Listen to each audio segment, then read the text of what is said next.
तो हेलो दोस्तों, welcome to back my channel. अगर आप मोटिवेशनल इंटरेस्टिंग कहानियाँ में सुनने में इंटरेस्ट रखते हैं तो प्लीज़ इस चैनल को सब्सक्राइब कर लें। हम आपके लिए डेली इंटरेस्टिंग कहानियाँ लेकर आते रहेंगे। तो चलिए आज की कहानी शुरू करते हैं। एक बार की बात है, एक छोटे से गांव में एक अमीर व्यापारी रहता था जिसका नाम रामलाल था।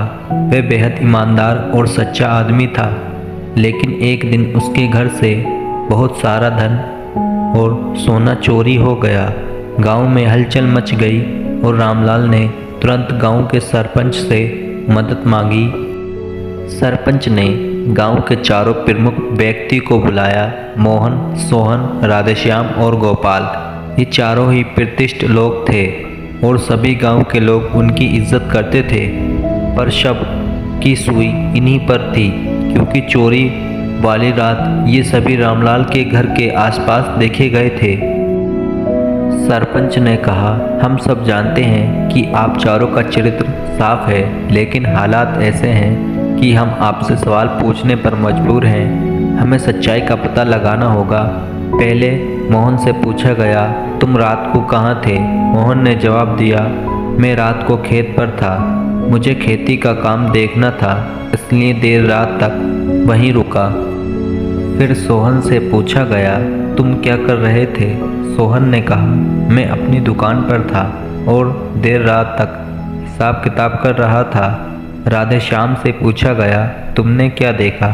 राधेश्याम ने कहा, मैं अपने घर में था और जब मैं सोने जा रहा था तब मैंने रामलाल के घर के पास कोई संदिग्ध हरकत नहीं देखी।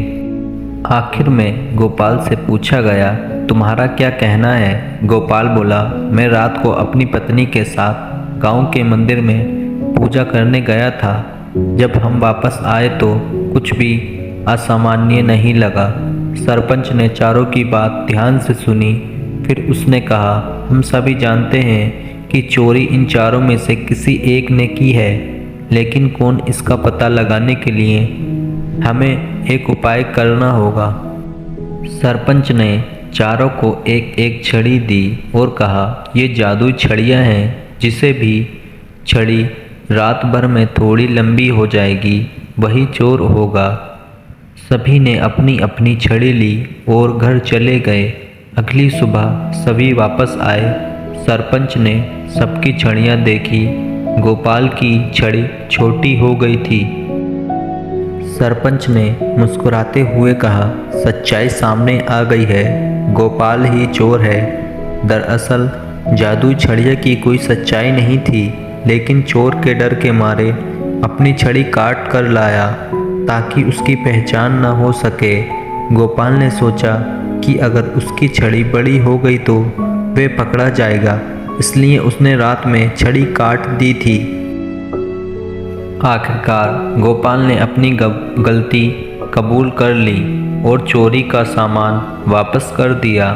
गांव के लोगों ने ये सीख ली कि ईमानदारी ही सबसे बड़ी दौलत है। शिक्षा, झूठ और धोखाधड़ी का अंत हमेशा बुरा होता है। सच्चाई ही सबसे बड़ा धर्म है। तो दोस्तों, इस कहानी का एंड बस यहीं तक था। उम्मीद करता हूँ ये कहानी आपको पसंद आई होगी। तो प्लीज़ इस वीडियो को लाइक करें।